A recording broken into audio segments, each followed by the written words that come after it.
Commander à manger et se faire livrer, c'est devenu un jeu d'enfant au Maroc. Enfin, surtout pour les 4 sociétés de livraison qui se partagent le marché. Pour les livreurs, en revanche, c'est une autre paire de manches.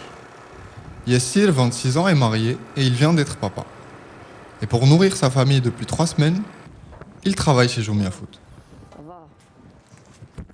Nous les livreurs, on gagne 9 dirhams par commande, mais l'essence et la connexion sont à nos frais. Dans la journée, on peut avoir 8 à 10 commandes.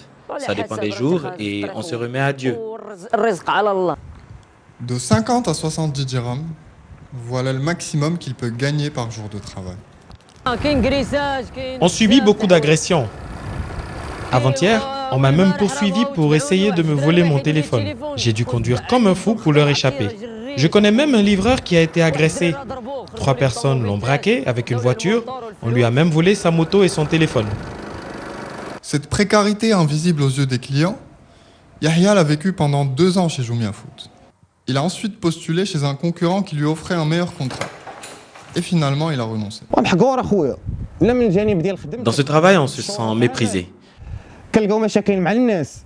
Que ce soit au niveau des conditions de travail, avec les clients ou en route avec les taxis et les autobus. Quand on est en route, les conducteurs se disent « ce n'est qu'un livreur ». Pas grave si on lui rentre dedans. Pourquoi on prend ces risques? On a la pression de la direction qui nous pénalise si on ne fait pas vite. C'est éprouvant. On se sent comme des esclaves. Tu ne dois jamais dire non. On t'empêche même d'aller déjeuner. Et tu n'as pas la main sur les commandes.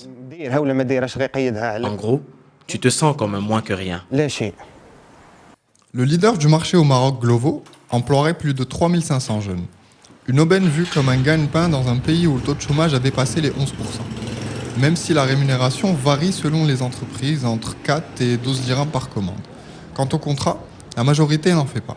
C'est d'ailleurs la raison pour laquelle Glovo a été poursuivi en justice en Espagne, ce qui l'a poussé à régulariser la situation de ses livreurs.